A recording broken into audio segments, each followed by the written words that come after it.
오늘 말씀을 중심으로 해서 희망으로의 초대, 언제나 희망으로 찾아오시는 하나님, 우리의 소망을 어디에 둬요? 살아계신 하나님 살아계십니다. 그리고 언제나 희망으로 찾아오십니다. 항상 희망으로 우리를 초대하시는 그 하나님을 만나는 시간, 그리고 금년 한 해 우리가 평생에 언제나 희망으로 찾아오시고 우리를 희망으로 초대하시는 소망의 하나님을 여러분이 늘 만나는 귀한 은혜가 있기를 바랍니다. 우리가 알다시피 이 엘리야 선지자는 선지자 중에도 선지자잖아요. 그렇죠?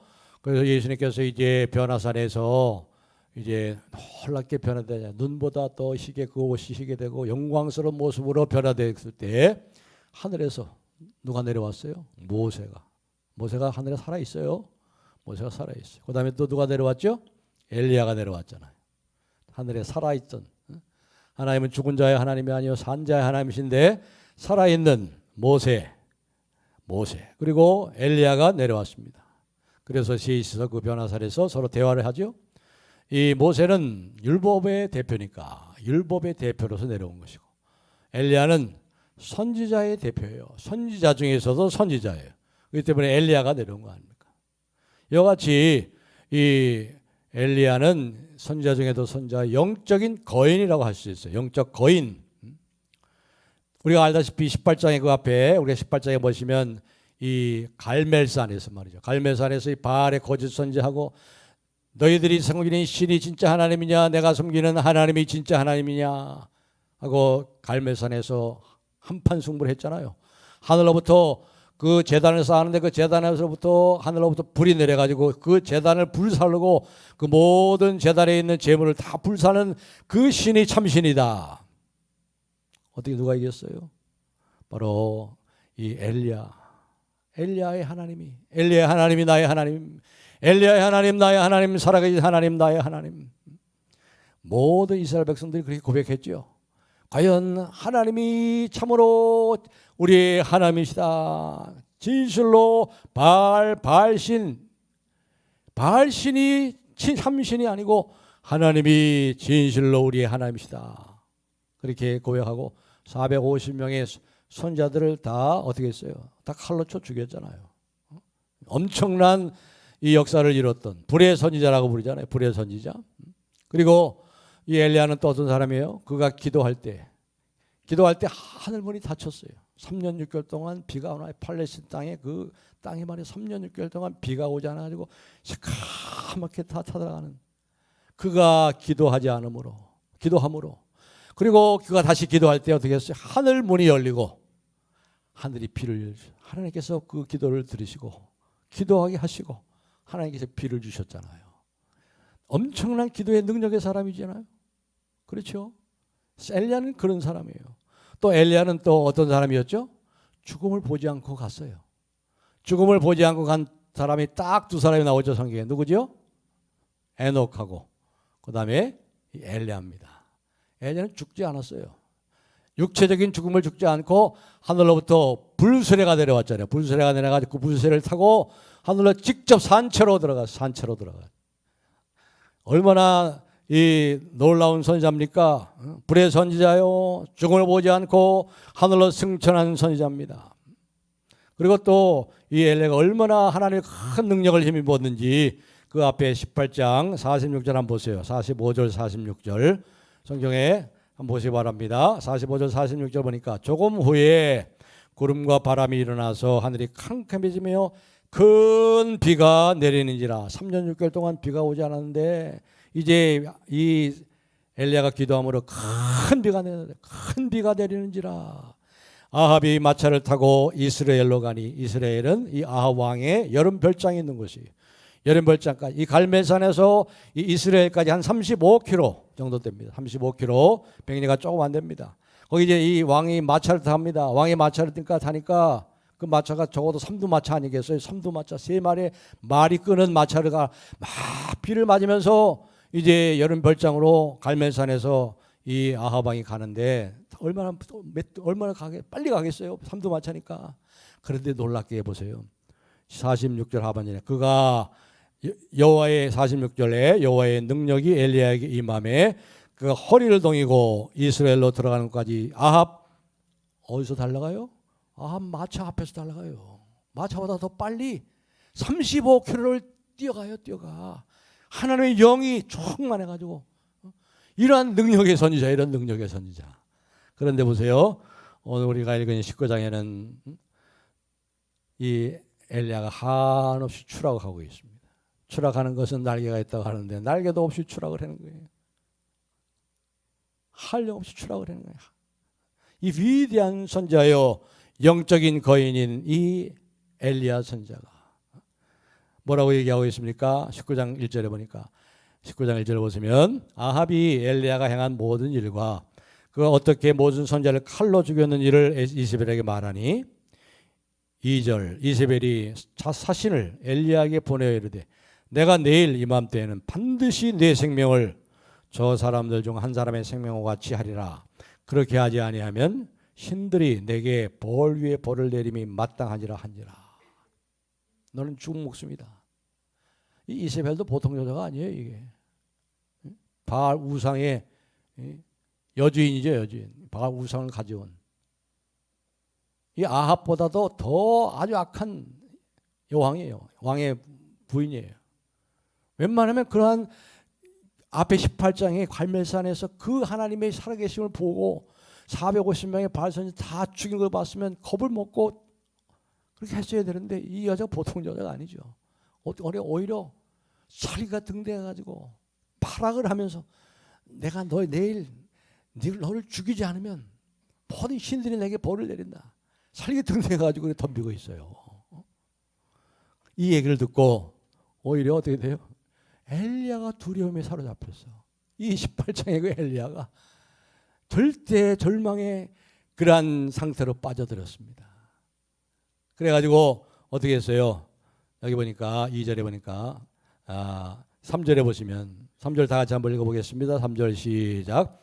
그가 이 형편을 보고 일어나 자기의 생명을 위해 도망하여 유다에 속한 브엘세바에 이르러 자기의 사원을 그곳에 머물게 하고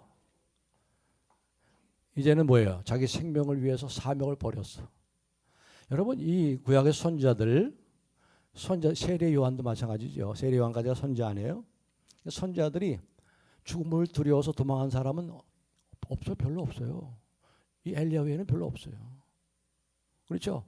세례 요한도 순교했잖아요.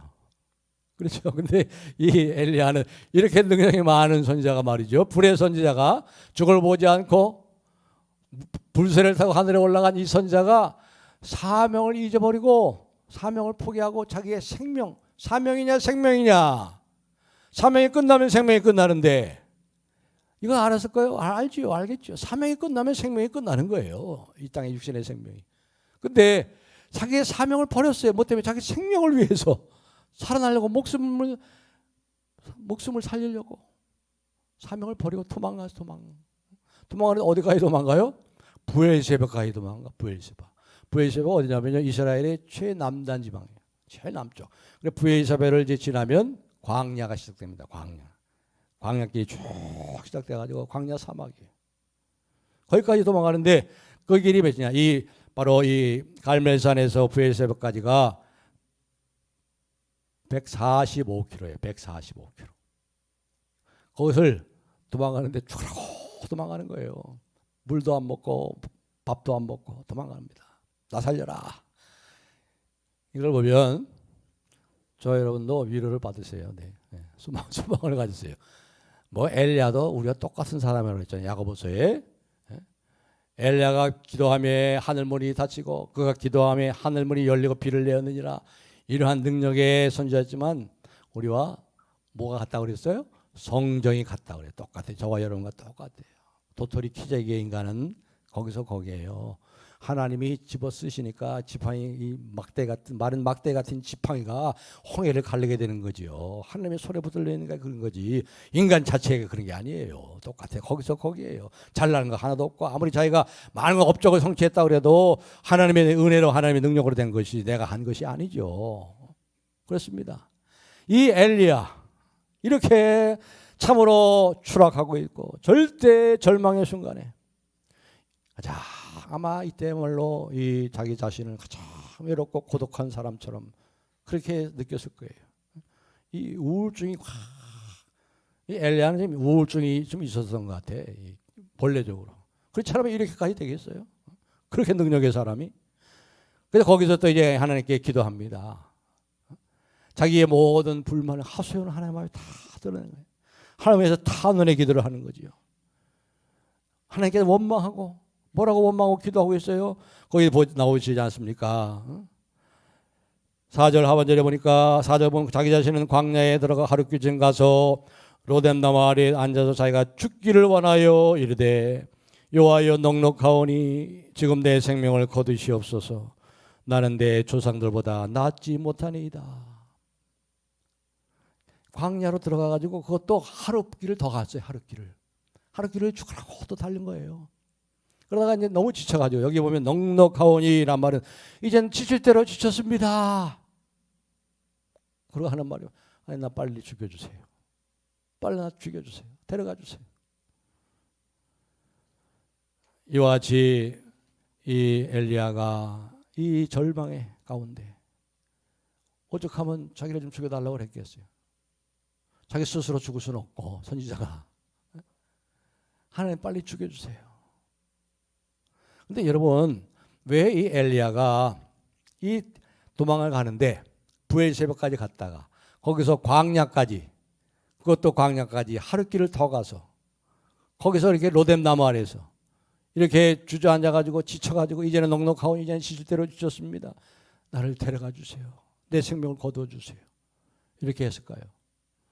여러분 광야 한번 우리 로뎀나무를 한번 보여주시 바랍니다. 로뎀나무 어떻게 생겼나요? 저게 로뎀나무입니다. 저게 이제 광야잖아요. 광야 사막이죠. 광야 사막에 하나님께서 이렇게 또 로뎀나무를 주셔가지고 광야길 가는 사람들이 거기서 그 그늘 밑에 쉴 수 있다. 1m에서 한 3m까지 커요. 예, 이렇게 광야 사막에 나는 나무입니다. 저기에서 이제 지쳐가지고 나는 넉넉하오니 이제 넉넉하오니 지칠 대로 지쳤습니다 하고 저기 이제 펄썩 주저앉았겠죠. 그래가지고 그냥 들어 누웠겠죠. 그러면 하나님께 나를 새 생명을 거두시옵소서. 왜 광야까지 가가지고 또 하루까지 더 가서 광야 속에서 그랬겠어요. 광야에 죽으면요 시신을 못 찾아요. 시신을 찾을 수가 없어요. 그러니까 소위 하나님의 선지자인데 불의 선지자의 갈멜산의 선지자요. 기도의 사람이었는데 이 시신을 찾지 못하도록 하기 위해서 광야로 간 거예요. 광야 들어가면 시신을 찾을 길이 없어요. 광야가 얼마나 넓은데 그 어디라고 광야 가서 시신을 찾겠어요. 어떤 사람들은 예수를 믿으면 모든 고난이 다 사라지고 다 해결될 것이다. 딱 맞는 배우자도 쉽게 만나게 해주시고 죄의 욕도 다 사라지게 하시고 좋은 일자리도 주시고 사업도 잘 되게 해주실 것이다. 물론 그런 일도 있어요.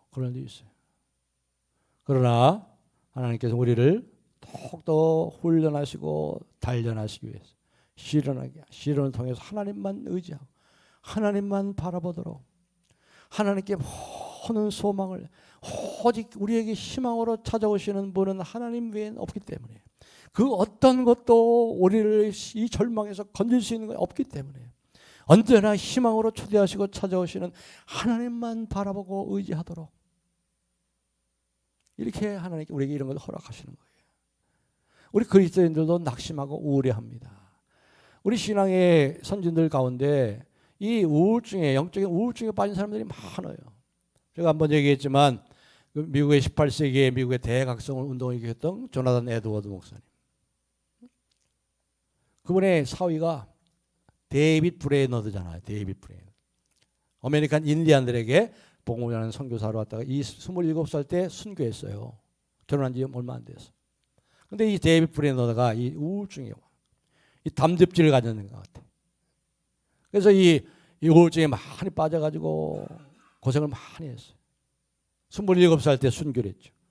여러분 아브라함 링컨 아시죠? 아브라함 링컨이 백악관을 기도실로 바꾼 사람이라고 그러잖아요. 근데 아브라함 링컨이 우울증 환자예요. 우울증 환자. 그래서 그러니까 더 기도했겠지 아마. 그래서 백악관을 기도의 산실로 바꾼 사람이 아브라함 링컨이 그리고 나서 대통령이 된 거예요. 대통령 당선된 거예요.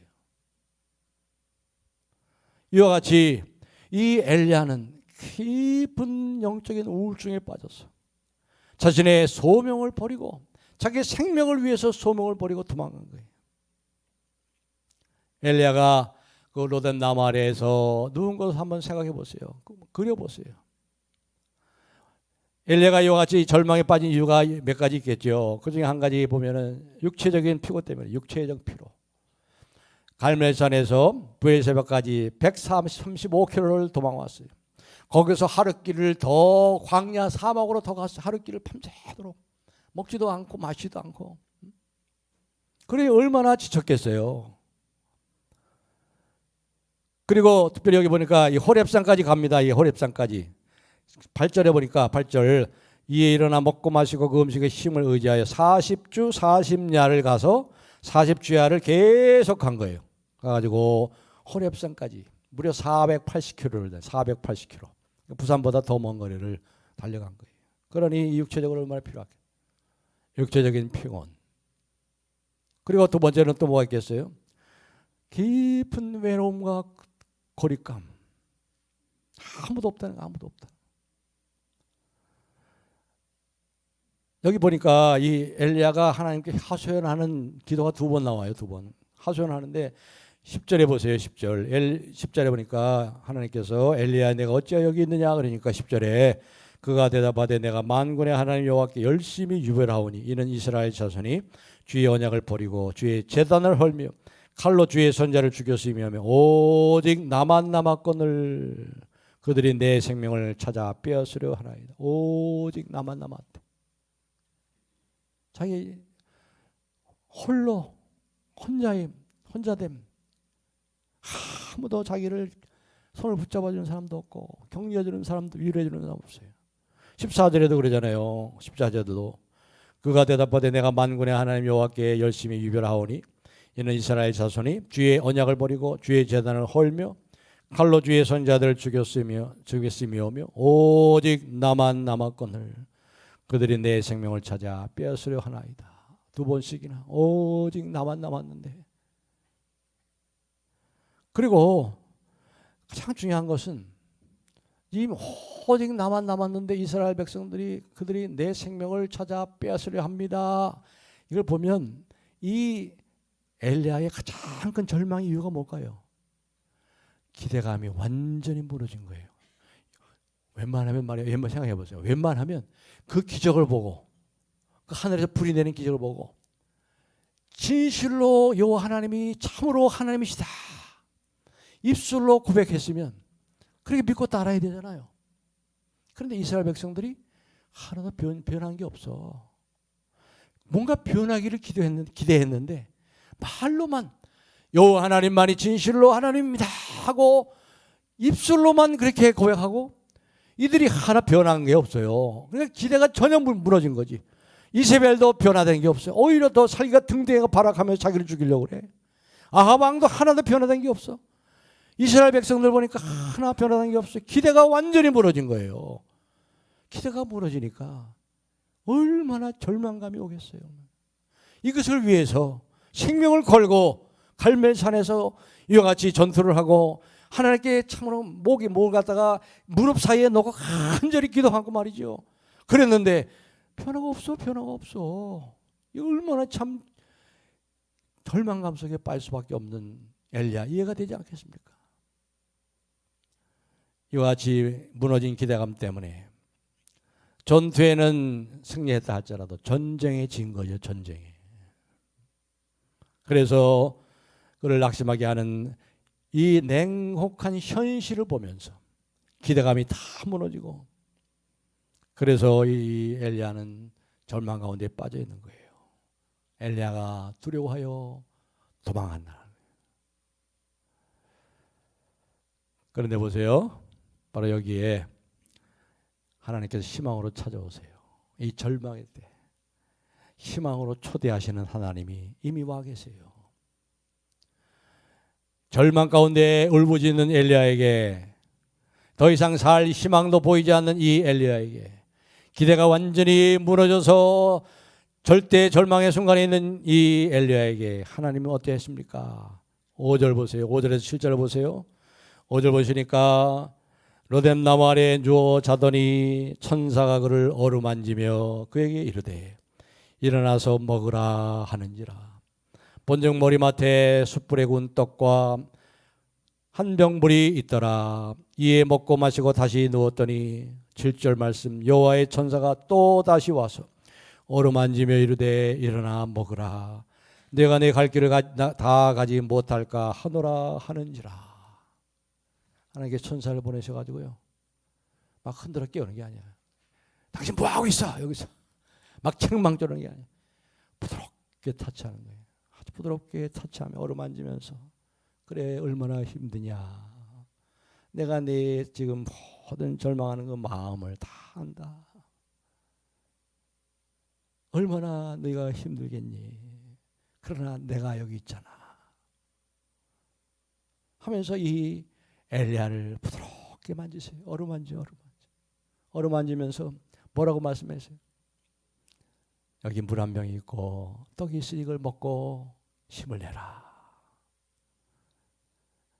여러분, 하나님 이런 분이에요. 이런 하나님 만나셨어요? 절망의 순간에 이런 하나님이 없다면 그 절망을 우리가 일어날 수가 없어요.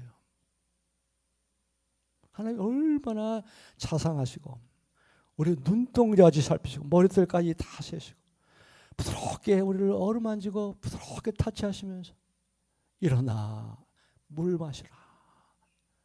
이 떡을 먹어라. 떡은 판이라고 그랬죠. 판, 라틴어로 판이. 거기서 나온 단어가 컴파니예요. 컴이라는 것은 함께 떡을 먹는 사람이, 떡을 먹는 분이 하나님이라 동반자란 말이에요. 컴패니언이 나오잖아요. 거기서 함께 떡을 먹어요. 인생의 동반자가 되신 주님이에요. 다른 사람은 다 나를 버려도 다 나를 떠나도 우리 주님은 그때 우리 찾아오세요. 이미 와 계세요. 컴패니가 되셔서 인생의 동반자가 되셔서 오늘 부드럽게 쓰다주시면서 타치하시고 막 어루만지시면서 일어나 먹어라. 그것도 두 번이나 그랬잖아요. 이런 것은 뭘 말씀합니까? 하나님께서는 엘리야를 사랑하시되 그가 갈멜산 꼭대기에서 하나님의 위대하심을 선포하고 증거할 때뿐만 아니라 로뎀나무 안에서 죽기를 바랄 그때에도 여전히 사랑하시고 함께 계셨다는 것입니다. 사랑하는 성도 여러분, 우리의 인생을 살면서 많은 이러한 순간들이 옵니다. 그때 바로 믿음의 빛을 발하게 되는 겁니다. 믿음의 눈을 열어서 우리 주님을 바라보세요. 내 곁에 계신 주님, 나를 어루만지시고 쓰다주시면서 내가 있다. 내가 너를 붙잡아주고 있지. 우리를 품고 안고 계신 하나님, 우리가 엎어져 쓰러질 때 일으켜 세우시고 업고 걸으시는 하나님, 우리 인생의 동반자가 되신 하나님, 하나님은 더할 나위 없이 저와 여러분을 사랑하신다는 거예요. 하나님의 사랑은 상황에 따라 변하지 않는다는 것입니다. 그가 승리하며 하나님의 영광을 나타낼 그때에도, 죽기를 갈망하는 그 절망의 때에도 여전히 하나님의 사랑은 변치 않는 거예요. 엘리야가 이제 넉넉하오니 내 생명을 취하시옵소서. 이제는 지칠 대로 주셨습니다. 내 생명을 거두십시오. 그럴 때에도 여전히, 우리가 더 이상 버틸 수 없을 때에도 우리 주님은 여전히 우리를 붙잡고 계시고 우리를 부드럽게 만지시고 동반자가 되시고 힘을 주신다는 거예요. 그래서 이제 이 떡과 물 마시고 엘리야가 어떻게 했어요? 건하게 자는 거예요. 건하게 잤어요. 여기 6절에 그랬죠. 본즉 머리맡에 숯불에 구운 떡과 한 병 물이 있더라. 이에 먹고 마시고 다시 누웠더니 깊이 잠을 들겠어요. 잠을 주셨어요. 여러분, 시편 127편에 2절에 보시면 거기 솔로몬의 시가 유일하게 시편 150편 중에 딱 한 편의 솔로몬 시가 나옵니다. 솔로몬. 근데 2절에 하반절에 뭐라고 했냐면, 그러므로 여호와께서 그 사랑하시는 자에게 뭘 주신도다? 잠을 주시는도다. 그래서 잠을 주신다. 사랑하는 자에게 잠을 주신대요. 편하게 잠을 자게 해주신다는 거예요. 그런데 이 시가 누가 썼어요? 솔로몬이 썼단 말이에요. 솔로몬. 그러므로 여호와께서 그의 사랑하시는 자에게 참을 주시는도다. 근데 그의 사랑하시는 자에게를 히브리 말로 뭐라고 하냐면 여디디야라고 그래요. 여디디야. 야는 하나님이죠. 여호와. 야. 하나님께 여디디 사랑을 입은 자. 그런데 이 여디디야가 이 말이 사랑을 입은 자나 여호와께 사랑을 입은 자라는 말이 어디서 처음 나온 줄 아세요? 한번 보시기 바랍니다. 한번 봅시다. 찾아봅시다. 사무엘하 12장 24절 25절 화면에 있습니다. 다 같이 한번 읽겠습니다. 시작.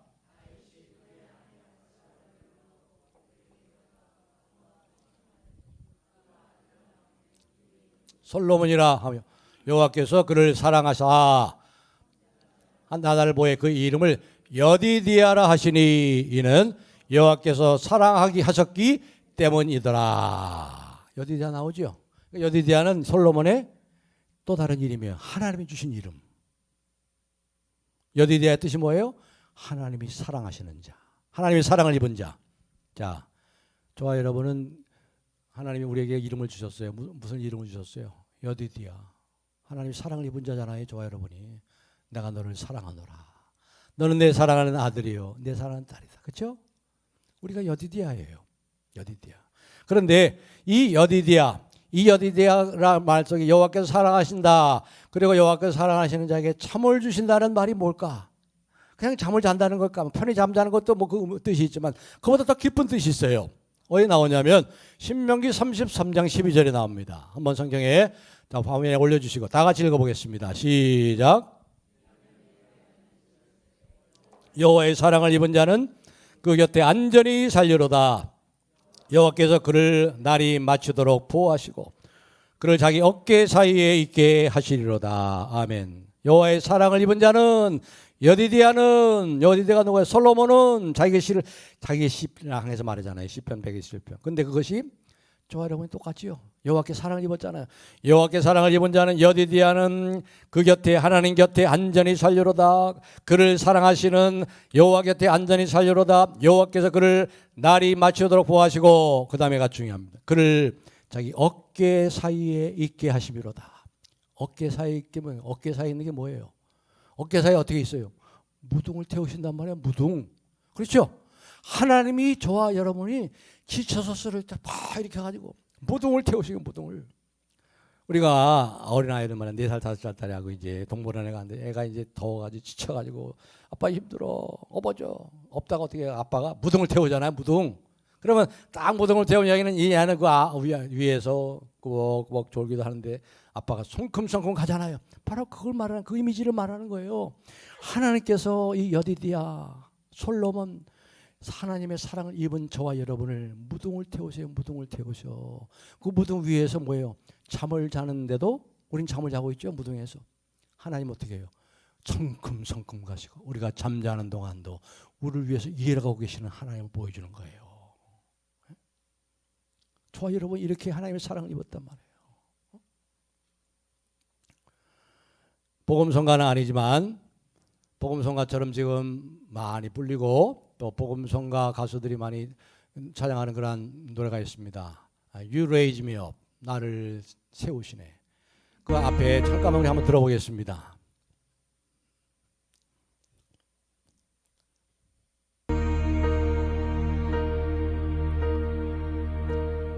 When I am down and oh my soul so weary, when troubles come and my heart burdened be, then I am still and wait here in the silence until you come and sit a while with me.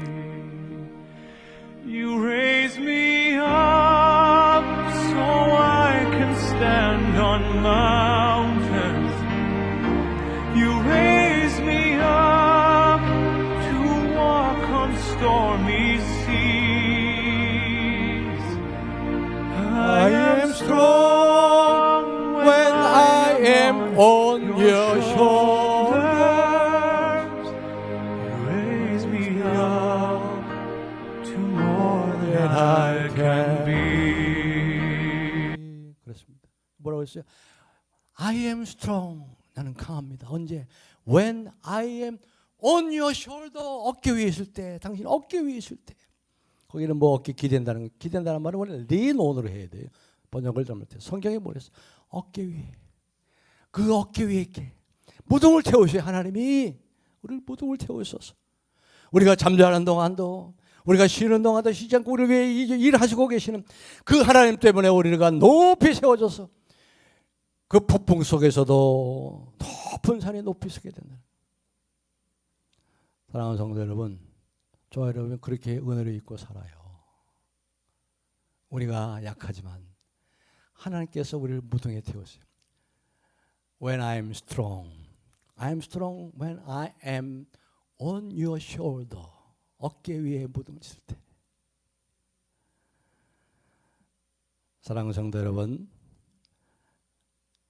우리가 참 이 세상을 살아보니까 저도 이제 70이 다 돼가는데 저희 아버지 말씀이 맞더라고요. 권 목사야, 이 세상은 정말 수고와 슬픔뿐이다. 저희 아버지는 평생 기도로 무릎으로 살아가신 분이었는데 막내 아들, 가난한 농군의 아들을 태어나가지고 천안에서 서울까지 십몇 년 동안 통학하시고 그리고 가난한 집안에서 예수 하나님의 은혜로 구원받고 세상에서는 잘 나갔어요. 그래도 그런데 야 그렇다. 정말 사랑에 사는 것이 모세가 얘기한 것처럼 인생의 70이여 강간하면 80여라도 그 연수의 자랑은 수고와 슬픔뿐이니 우리가 신속히 가리 날아간다. 그 말이 참 맞다. 그런데 이런 세상에 우리 주님이 우리를 업으셔요. 우리에게 희망으로 찾아오시고 우리에게 기쁨을 주시고 이 모든 것을 넉넉히 감당할 수 있는 힘을 주시고 위로하시고 우리를 부드럽게 타치하시고 만져주시고 하늘나라를 가져오시고 하늘나라를 살게 하세요. 우리는 딴 세상의 사람들이에요. 이 세상에 살지만 딴 세상을 사는 사람들이에요. 넉넉히 이깁니다. 이러한 믿음의 비밀을 가진 사람입니다.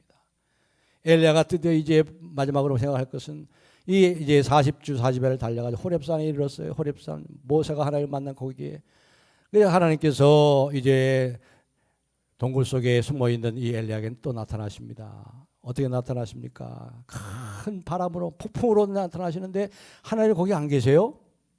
그렇죠? 거기 보시기 바랍니다. 11절에 보니까 여호와 11절 여호와께서 이르시되 너는 나가서 여호와 앞에서 산에 서라 하시더니 이제 동굴에 나와서 산에 서라. 여호와께서 지나가시는데 여호와께서 지나가십니다. 여호와 앞에 크고 강한 바람이 산을 가르고 바위를 부수나 막 바람이 폭풍하니까 바위가 부서지고 산이 갈라지고 엄청난 역사가 일어나요. 그런데 여호와께서 거기 계시지 아니하시고 바람 후에 지진이 있어요. 엄청난 지진 속에서 말이죠. 산이 완전히 그냥 무너지고 하는 이러한 지진 속에서도 하나님이 거기 계시지 아니하시고 그 다음에 12절 보니까 또 지진 후에 불이 있으나 불 가운데도 여호와께서 계시지 아니하시고 불 후에 세미한 소리가 있는지라. 엘리야가 듣고 겉옷으로 얼굴을 가리고 나가 굴 위에 섬에 얼굴 가리지 않으면 즉사하니까요. 하나님의 영광을 보면 즉사하니까 얼굴 가렸죠. 소리가 그에게 막 이르되 엘리야 어찌하여 여기 있느냐. 여러분 여기 중요한 이미지가 나오죠.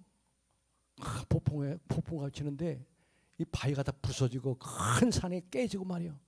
지진이 나가지고 산이 엎어지고 뒤집어 엎어지는 이런 상황에서 불이 나가지고 다 타버리는 상황 속에서 하나님 거기 안 계세요. 근데 세미한 음성으로 하나님이 나타나셨어요. 세미한 음성. 여러분 이게 뭘 말씀한 거죠? 뭘 말씀하라고 말씀을 한번 드린 것 같은데 여러분 세미한 음성은 어디서 듣는 거예요? 어디서 듣는 거예요? 가장 가까이서 들어요. 가장 가까이서 어디에 이 세미한 음성을 들어요. 세미한 음성이라는 것은 피스퍼링이에요. 속삭이는 거예요. 어디에 대고 속삭여요? 귀에 대고 속삭이잖아요. 귀에 대고 속삭이려면 어떻게 해야 돼요? 가장 가까이 오셔야지. 우리를 안으시고 지쳐 절망 가운데 있는 이 엘리야를 가슴에 안으시고 귀에 대고 속삭이시는 거예요. 엘리야야 왜 내가 여기 있냐. 여러분 가장 절망의 순간이야말로 하나님이 여러분과 가장 가까이 계심을 아세요. 가장 절망해. 정말 죽고 싶구나. 이제는 살 희망도 없어. 그럴 때야말로 가장 희망적인 상황인 거예요. 왜요? 그때 가장 주님이 가까이 계시기 때문에. 귀에 대고 속삭이시잖아요. 한 가지 얘기만 하고 말씀을 이제 마치겠습니다. 어느 신학교에 어느 대학의 교수, 여자 교수님이 글을 쓴 걸 한번 읽다가 이렇게 가져왔습니다. 한번 들어보시기 바랍니다. 2020년 남편은 갑자기 뇌종양 진단을 받았다. 의사는 조금 일찍 발병하셨네요 했다. 남편이 아직 60이 되지 않은 때였다. 진단은 이미 확실했지만 그래도 조직검사를 해야 했다. 일반적인 조직검사보다 어려운 수술이었다. 뇌를 열어야 하기 때문이다. 급하게 진행되는 과정에서 새벽 2시에 불려나가 수술 동의서를 쓰던 순간을 결코 잊을 수가 없다.